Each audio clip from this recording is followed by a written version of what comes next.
Presenting the classics of Sam P. Chaladurai. Sam P. Chaladurai அவர்களின் போதனை களஞ்சியத்திலிருந்து.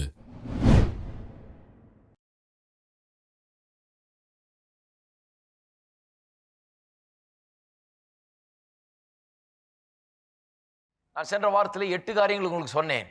நம்முடைய வார்த்தை தேவனுடைய வார்த்தையாக இருக்க வேண்டும். ஏன் அது அவ்வளோ முக்கியம், ஜெபத்தில் ஏன் அது அவ்வளோ முக்கியம் என்பதற்கு 8 காரணம் சொன்னேன். 8வது காரணம் அங்கேருந்து ஆரம்பிப்போம். திரும்பவும் 8வது காரணத்தில் தான் முடித்தோம். இன்றைக்கு இன்னும் சில காரியங்களை சொல்ல போகிறேன். 8வது காரியம் என்ன சொன்னேன்? காணப்படாத இந்த தேவனுடைய ராஜ்யத்தை குறித்த சத்தியங்கள், தேவன் எப்படி இயங்குகிறார், தேவனுடைய காரியங்கள் எப்படி நடக்குகிறது என்பதையெல்லாம் அறிந்து கொள்ள வேண்டும் என்றால், காணப்படுகிற உலகத்தை கொண்டு காணப்படாத தேவனுடைய காரியங்களை நாம் புரிந்து கொள்ள முடியும் என்று வேதம் போதிக்கிறது. திருப்போம் ரோமர்கள் நிருபம் 1ஆம் அதிகாரம் 20ஆம் வசனம். எப்படி என்றால், காணப்படாதவைகளாகிய அவருடைய நித்திய வல்லமை, தேவத்துவம் என்பவைகள் உண்டாக்கப்பட்டிருக்கவைகளாலே உலகம் உண்டானது முதற்கொண்டு தெளிவாய் காணப்படும்.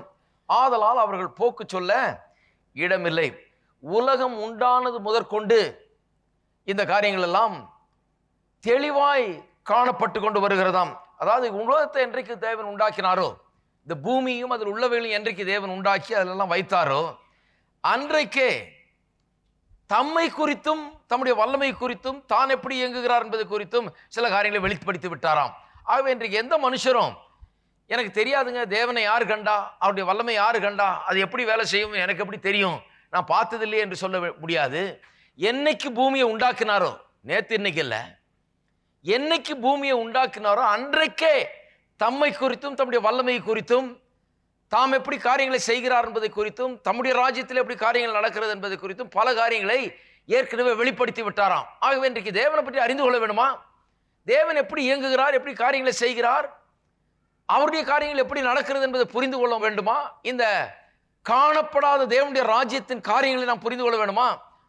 கஷ்டமே இல்லை. வேதம் சொல்லுகிறது, தேவன் எப்படி பூமியை உண்டாக்குனார் என்று பாருங்கள், அதை என்னென்ன பிரின்சிபல்ஸ் அங்கே இருக்குதுன்னு பாருங்க, அங்கே என்ன கோட்பாடுகள் அடங்கி இருக்கிறது அதில் என்பதை பாருங்கள். எப்படி அதை உண்டாக்குனார், உருவாக்குனார் என்பதை கவனிக்கும் போது, இன்றைக்கும் எப்படி நம்முடைய ஜீவியத்தில் சுகத்தை உருவாக்குகிறார், இன்றைக்கு எப்படி செழிப்பை உருவாக்குகிறார், இன்றைக்கு எப்படி வெறுமையாக இருக்கிற வாழ்க்கையிலே எல்லா ஆசீர்வாதத்தின் நிறைவையும் கொண்டு வருகிறார். என்றால் வெறுமையாக இருந்த உலகத்தை தான் அருமையான உலகமாக மாற்றினார். வெறுமையான உலகை எப்படி அருமையான உலகமாக மாற்றினாரோ அதுபோல தான் இன்றைக்கும் வேலை செய்கிறார். நம்முடைய வாழ்க்கை வெறுமையாக இருக்கிறது, அதை எப்படி அருமையாய் மாற்றுகிறார் என்பதையெல்லாம் பார்க்க வேண்டும் என்றால், பார்த்து புரிந்து கொள்ள வேண்டும் என்றால், ஆதியாகமம் 1ஆம் அதிகாரத்துக்கு போனாலே போதுங்கிறார். எப்படி சிருஷ்டித்தார் என்பதை கவனித்தாலே போதும் என்று சொல்லுகிறார். ரொம்ப முக்கியமான ஒரு காரியம் பாருங்க, அவ்வளோ சிம்பிளாக அதை விளங்கிக்கிறது. வேதம் சொல்லுது, ஆம், காணப்படாத தேவனுடைய நித்திய வல்லமை, தேவத்துவம் போன்றவைகள் எல்லாம் உண்டாக்கப்பட்டிருக்கிறவைகளினாலே, அதாவது திங்ஸ் தட் ஆர் மேட், உண்டாக்கப்பட்டிருக்கிறவைகளினாலே உலகம் உண்டானது முதற்கொண்டு அன்றையிலிருந்தே தெளிவாய் காணப்படும். உண்டாக்கப்பட்டிருக்கிறவைகளினாலே உலகம் உண்டானது முதற்கொண்டே அன்றையிலிருந்தே தெளிவாக விளங்கப்பட்டு வருகிறது. ஆதலால் போக்கு சொல்ல இடமில்லை. போக்கு சொல்ல இடமில்லைன்னா there is no excuse என்று ஆங்கிலத்தில் வருகிறது. there is no excuseனா, வெற்றிகரமாய் வாழாதவர்கள் இன்றைக்கு எனக்கு என்னங்க தெரியும், யாரு கண்டா, கடவுளுடைய வழிகளை யார் அறிவா, கடவுளுடைய வழிகள் எனக்கு எப்படி தெரியும் அப்படின்னு சொல்லி போக்கு சொல்ல முடியாது. தோல்விக்கு போக்கு சொல்ல முடியாது, போக்கு சொல்ல இடமில்லை. ஏனென்றால் தேவன் எல்லாவற்றையும் வெளிப்படுத்தி இருக்கிறார் என்று வேதம் திட்டவட்டமாக நமக்கு சொல்லுகிறது இங்கே. ஆகவே அருமையானவர்களே, கவனித்து பார்க்க வேண்டும். இப்போ 9ஆம் காரியத்துக்கு இது அடிப்படையாக இருக்கிறது. ஆகவே தான் இதை நான் மறுபடியும் சொன்னேன். 9வது காரியத்தை பார்ப்போம். தேவனுடைய வார்த்தை எப்படி நம்முடைய வாயில வந்து அது நம்முடைய வாயில பேசப்பட வேண்டும் என்றதெல்லாம் ரொம்ப முக்கியம் ஜெபத்தில். ஏனென்று சொன்னால், நம்முடைய வார்த்தைகள் எப்படி இருக்கிறதோ அதற்கேற்றால் போல் தான் காரியங்கள் நம்முடைய வாழ்க்கையிலே நடக்கிறது அல்லது பிறப்பிக்கப்படுகிறது. இது ஒரு பெரிய மாபெரும் சத்தியம் பாருங்க. இது எங்கிருந்து வருது, எப்படி எனக்கு தெரியும்? நம்முடைய வார்த்தைகளின்படி தான் நம்முடைய வாழ்க்கையில காரியங்கள் பிறப்பிக்கப்படுகிறது. நம்முடைய வாயிலிருந்து வர்ற வார்த்தையின்படி தான் எல்லாம் நமக்கு நடக்கும் என்கிறது எப்படி எனக்கு தெரியும்? இப்படிதான் கடவுளுடைய ராஜ்யத்தில் எல்லாம் நடக்குது. இதைத்தான் நாம் பார்க்கிறோம். எங்க பார்க்கிறோம் இதை? பார்ப்போம். ஆதியாகமம் 1ஆம் அதிகாரத்துக்கு திருப்போம். எப்படி உண்டாக்கினார் என்று பார்ப்போம். ஏனென்றால் உண்டாக்கப்பட்டவைகளினாலே உலகம் உண்டானது முதற்கொண்டு இவைகள் எல்லாம் வெளிப்படுகிறதாமே, உண்டாக்கப்பட்டது முதற்கொண்டு எப்படி இது வெளிப்பட்டு கொண்டிருக்கிறது என்று பார்ப்போம். 11ஆம் வசனம். அப்பொழுது தேவன் பூமியானது புல்லையும் விதையை பிறப்பிக்கும் பூண்டுகளையும் பூமியின் மேல் தங்களில் தங்கள் விதைகளையுடைய கனிகளை தங்கள் தங்கள் ஜாதியின்படியே கொடுக்கும் கனி விருட்சங்களையும் முளைப்பிக்க கடவுது என்றார். அது அப்படியே ஆயிற்று. இதில் என்ன முக்கியம்?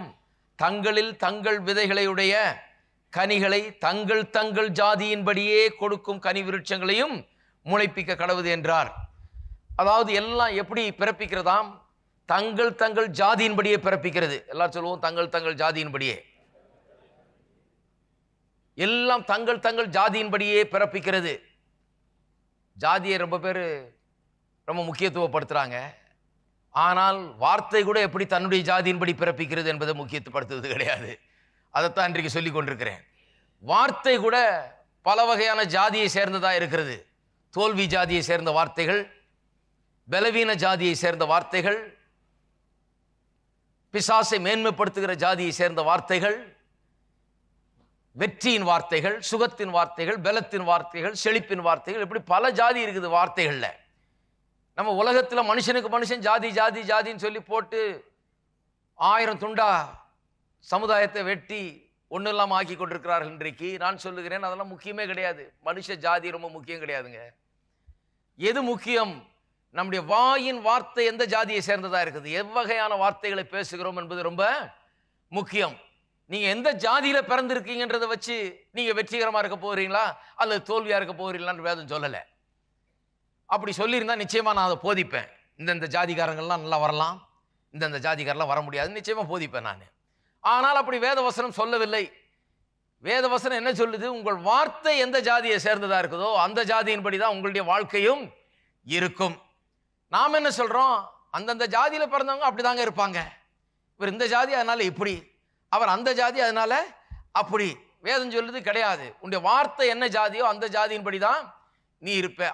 நீ எப்படி இருக்க போகிறாய், உன்னுடைய எதிர்காலம் எப்படி இருக்க போகிறது, உன்னுடைய வாழ்க்கை எப்படி இருக்க போகிறது என்பதை நிர்ணயிப்பது நம்முடைய வார்த்தை எவ்வகையை சேர்ந்தது, எந்த ஜாதியை சேர்ந்தது என்பதுதான் அதை நிர்ணயிக்கிறது.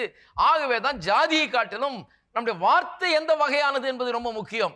நாம் எந்த ஜாதியிலையும் பிறந்திருக்கலாம். நாம் பிறந்ததை பற்றி நான் ஒன்றும் பண்ண முடியாது. நான் பிறந்துட்டு அந்த ஜாதியில, அவ்வளவுதான். அதை நான் இன்னைக்கு போய் மாற்ற முடியாது. அதை பற்றி வருத்தப்பட்டு இருக்க முடியாது.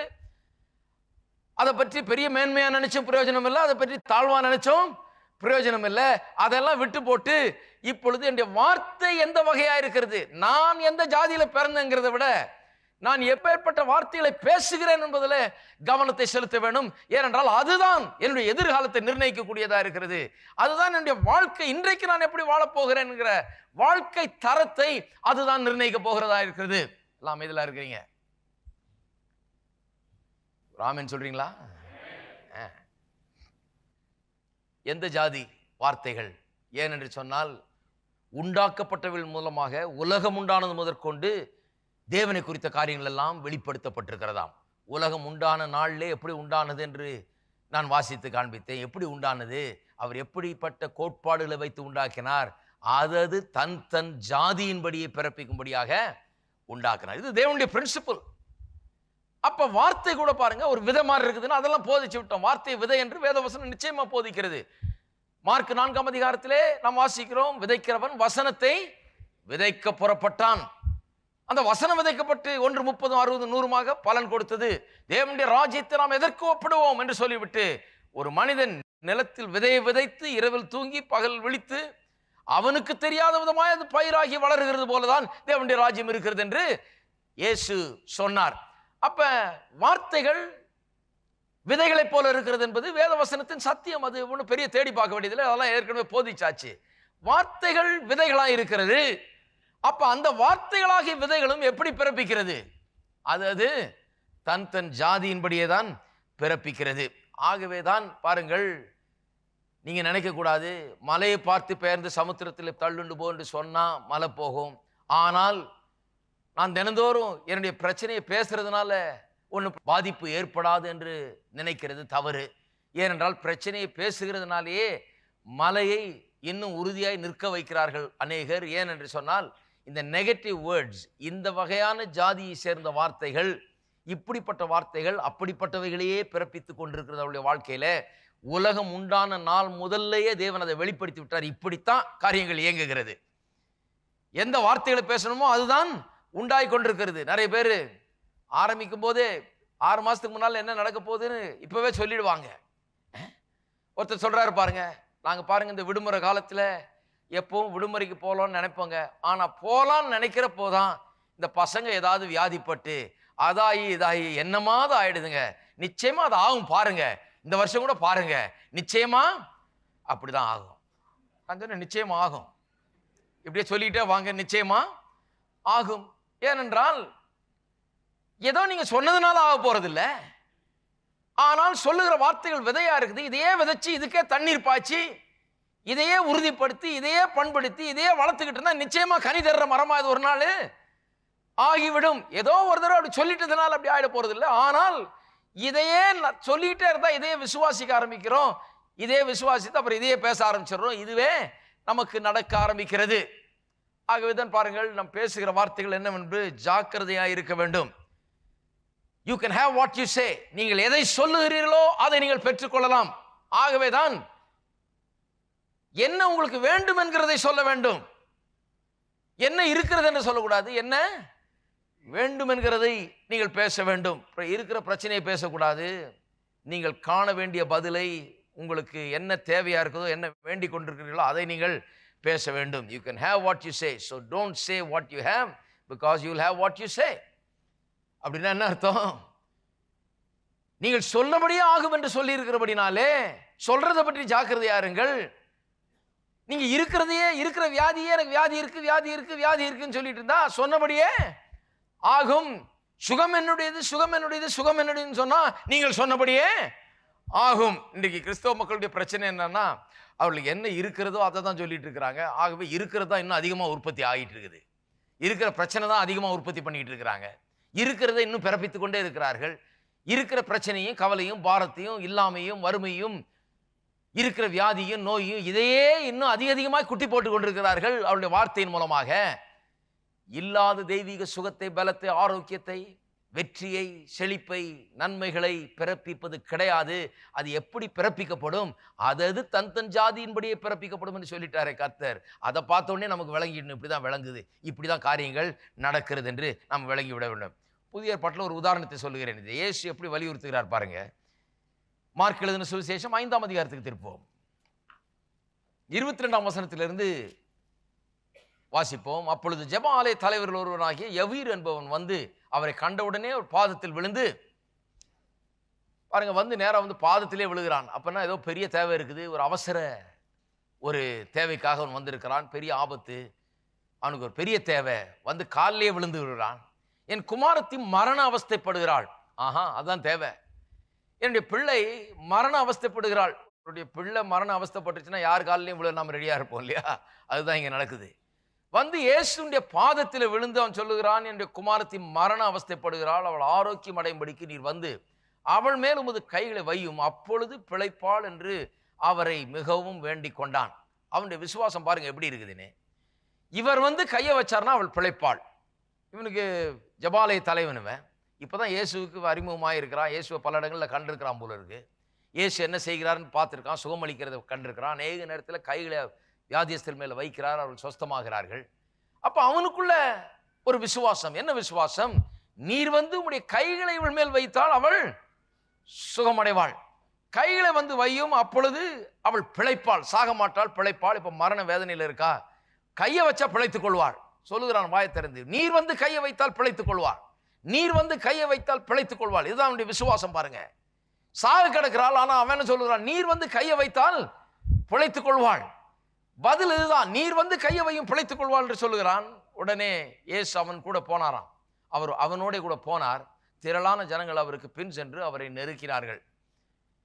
அப்பொழுது 12 வருஷம் பெரும்பாடுள்ள ஒரு ஸ்திரீ அநேக வைத்தியர்களால் மிகவும் வருத்தப்பட்டு தனக்கு உண்டானவைகளெல்லாம் செலவழித்தும் சற்றாகலும் குணமடையாமல் அதிக வருத்தப்படுகிற பொழுது இயேசுவை குறித்து கேள்விப்பட்டு, நான் அவருடைய வஸ்திரங்களை ஆகிலும் தொட்டால் சொஸ்தமாவேன் என்று சொல்லி, இங்க இன்னொன்னு சொல்லிட்டு ஒரு அம்மா வருது. இவர் என்ன சொன்னாரு? நீர் வந்து கைகளை வைத்தால் மரண அவஸ்தையில் இருக்கிற என்னுடைய குமாரத்தி சுகமாவாள், பிழைத்துக் கொள்வாள் என்று சொல்லுகிற ஒரு இருக்கான். அவன் என்ன சொல்றான்? நீர் கையை வையும் அவள் பிழைத்துக் கொள்வாள். இதுதான் இவனுடைய விசுவாசம். இங்க இன்னொருத்தி வருகிறாள், 12 வருஷமா பெரும்பாடுள்ள ஸ்திரீ. மருத்துவரத்தில் போய் தனக்கு உண்டான எல்லாத்தையும் செலவழித்து விட்டாலாம். ஆனாலும் ஒன்றும் சுகமாகவில்லை. லூக்கால சொல்லப்பட்டிருக்கிறது அப்படி. அப்பேற்பட்ட ஒரு ஸ்திரீ, சுகமாகாத ஒரு வியாதி, மருத்துவரால் குணப்படுத்தாத முடியாத ஒரு வியாதி. மருத்துவர் சொல்லிட்டாரு இது ரொம்ப கஷ்டம்னு. இவ்வளவு நாள் செஞ்சு பார்த்துட்டா ஒன்றும் நடக்கல, மருந்தெல்லாம் சாப்பிட்டு பார்த்தாச்சு ஒன்றும் ஆகல. வரும்போதே என்ன சொல்லி கொண்டு வருகிறாள்? அவருடைய வஸ்திரத்தின் ஓரத்தையாகிலும் தொட்டால் சொஸ்தமாவேன் என்று சொல்லி. எல்லாம் சொல்லுங்க, என்று சொல்லி. என்ன சொல்றாங்கன்றது முக்கியம். வரும்போதே சொல்லிக்கிட்டே வர்றா. இதுதான் பாருங்க முக்கியம். உங்களுடைய பிரச்சனை என்னன்றது முக்கியம் இல்லை, நீங்க என்ன சொல்றீங்கன்றது தான் முக்கியம். ஒருவன் சொல்லிட்டு வர்றான், என் பிள்ளை மரண அவஸ்தையில் கிடக்கிறா, ஆனால் இவர் வந்து கைகளை வைத்தால் அவள் பிழைப்பாள்னு சொல்லிட்டே வர்றான். இன்னொருவள் சொல்லி கொண்டு வருகிறாள், மருத்துவர்லாம் சொல்லிட்டாங்க ஒன்றும் முடியாதுன்னு சொல்லி, ஆனால் அவருடைய வஸ்திரத்தை ஆகிலும் தொட்டால் நான் சொஸ்தமாவேன் என்று சொல்லி கொண்டு வருகிறாள். இவன் எதிர்பார்க்கிறான் அவர் வந்து கையை வைக்கணும், அப்போ சொஸ்தமாவான். அவனுடைய விசுவாசத்தின்படி தான் அவனுக்கு ஆக போகுது. இவள் எதிர்பார்க்கிறா அவர் தொட வேணா, நான் போய் தொட்டுட்டு வந்துடுறேன், அப்படியாலும் சொஸ்தமாக. நீங்க எப்படி விசுவாசித்தாலும் சரி, நீங்க என்ன விசுவாசிக்கிறீங்களோ அதான் நடக்க போகுது பாருங்க. அவர் தொட்டா சுகமாகும் நினைச்சா அவர் தொட்டா சுகமாகும், நீங்க தொட்டா சுகமாகும் நினைச்சா நீங்க தொட்டா சுகமாகும். எந்த கேட்டகரி நீங்க? நான் சொல்லுகிறேன், உங்களால் இயேசுவை தொட முடியுமா? இன்றைக்கு விசுவாசத்திலே நீங்கள் தொட முடியும். இயேசு உங்களை தொட முடியும், நீங்க அவரை தொட முடியும். எல்லாவற்றுக்கும் இடையில இருக்கிறது வார்த்தை தான். வார்த்தை தான் நமக்கும் அவருக்கும் இடையே இருக்கிற கனெக்ஷன் ஏற்படுத்துகிறது. ஒயர்ல கனெக்ஷன் கொடுக்குற மாதிரி அவருக்கும் நமக்கும் இந்த வார்த்தையின் மூலம் தான் இந்த தொடுதலை ஏற்படுகிறது பாருங்க. ஆகவே தான் சொல்லி என்கிறது ரொம்ப முக்கியம். ஜனத் கூட்டத்துக்குள்ளே அவருக்கு பின்னாக வந்து அவருடைய வஸ்திரத்தை தொட்டாள். 28 சொல்லியிருக்கு. 29 உடனே உதரத்தின் ஊரல் நின்று போயிற்று, அந்த வேதனை நீங்கி ஆரோக்கியம் அடைந்ததை அவள் தன் சரீரத்தில் உணர்ந்தாள்.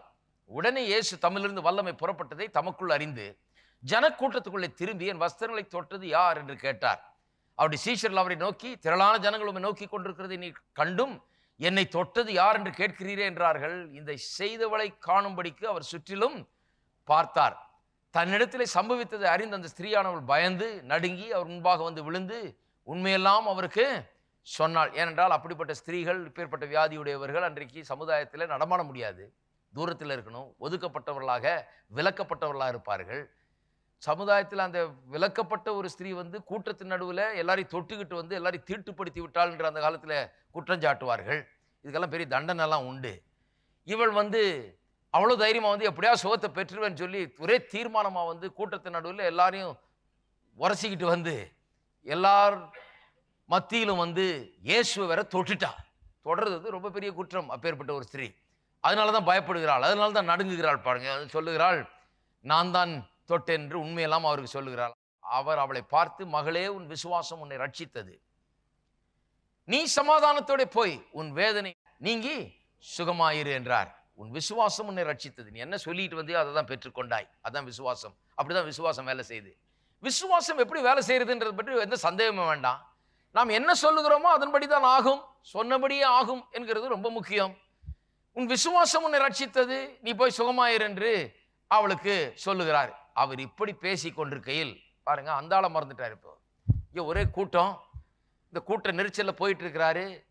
இந்த ஆள் வந்து நீர் வந்து கை வச்சா என் மகள் சொஸ்தமாவாள் சொல்லிட்டு இருந்தா, அதுக்குள்ள இன்னொருத்தி வந்து நான் வஸ்திரத்தின் ஓரத்தையாக தொட்டா போதும்னு சொல்லி வந்து தொட்டு, இதனால வல்லமை அவரிடத்திலிருந்து புறப்பட்டு போய் அவள் சொஸ்தமாகி அங்கே கொஞ்ச நேரம் நின்று விசாரணைலாம் நடத்தி யார் தொட்டது என்ன ஆச்சு ஏதாச்சுன்னு பார்த்து இவ வந்து எல்லா விஷயமும் சொல்லி நேரம் கடந்து போச்சு பாருங்க. அவன் அவசர அவசரமாக கூப்பிட்டா, செத்து கொண்டிருக்கிறான் என் மகள், வந்து உங்களுடைய கையை வச்சா சொஸ்தமாகுன்னு சொல்லி கூப்பிட்டவன் கூட வந்துகிட்டு இருக்கிறான். ஆனால் வழியில் ஒரு இடையூறு, வழியில் இந்த அம்மா வந்து சுகத்தை பெற்றுக்கொண்டு நேரம் போய்விட்டது.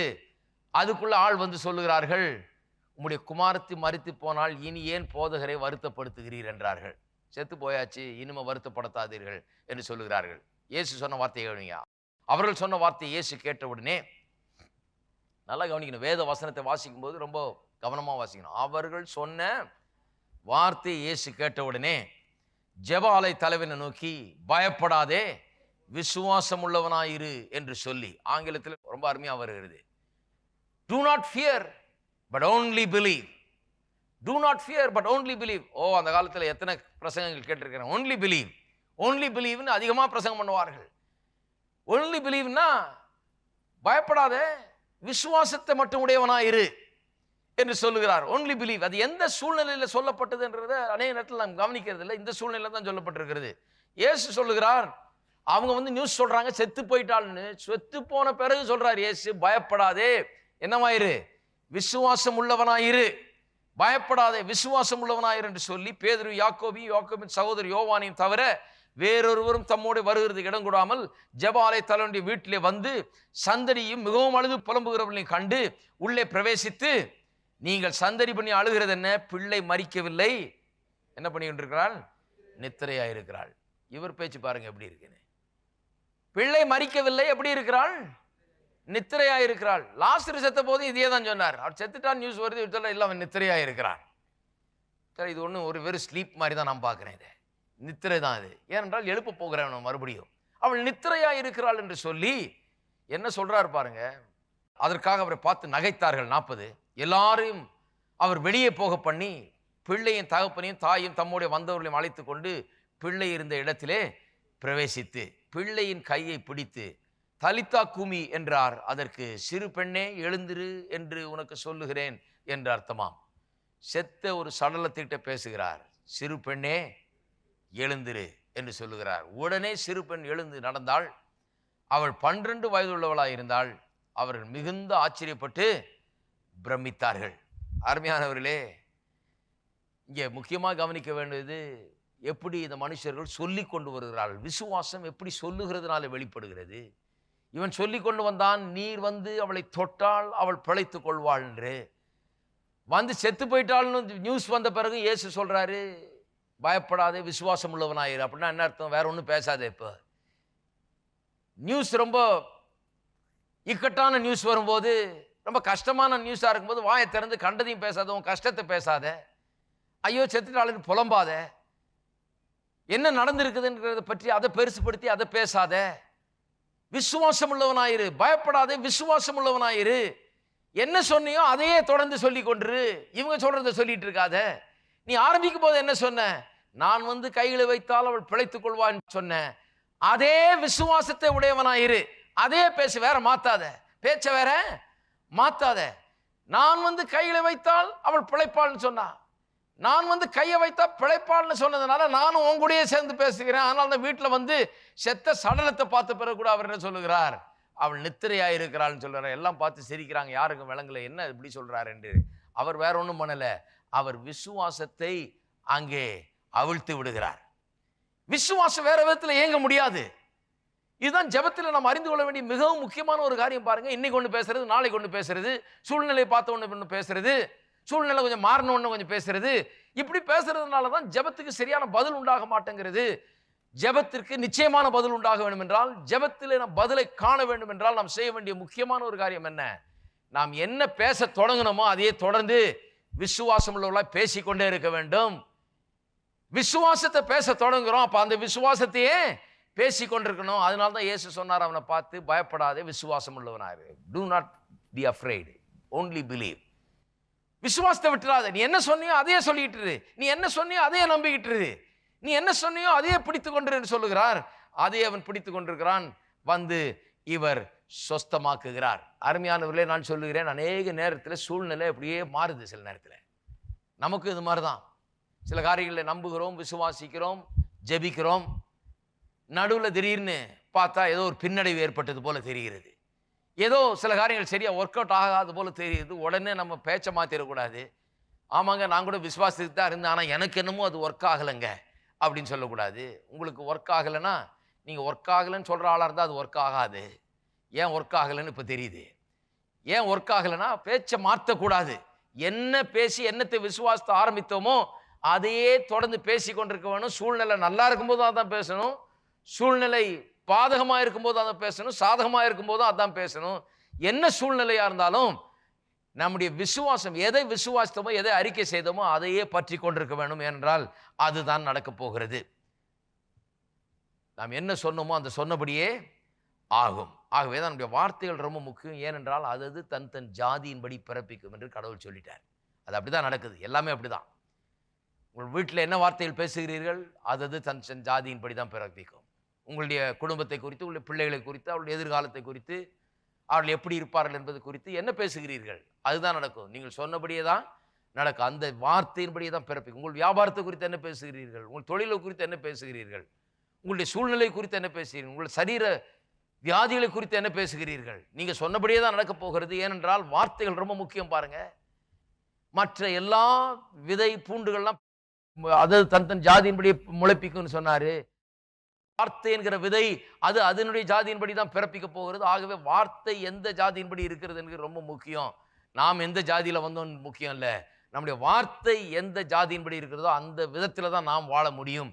அந்த அளவுக்கு தான் வெற்றியை நாம் அனுபவிக்க முடியும் என்பது தேவனுடைய வார்த்தையின் சத்தியம்.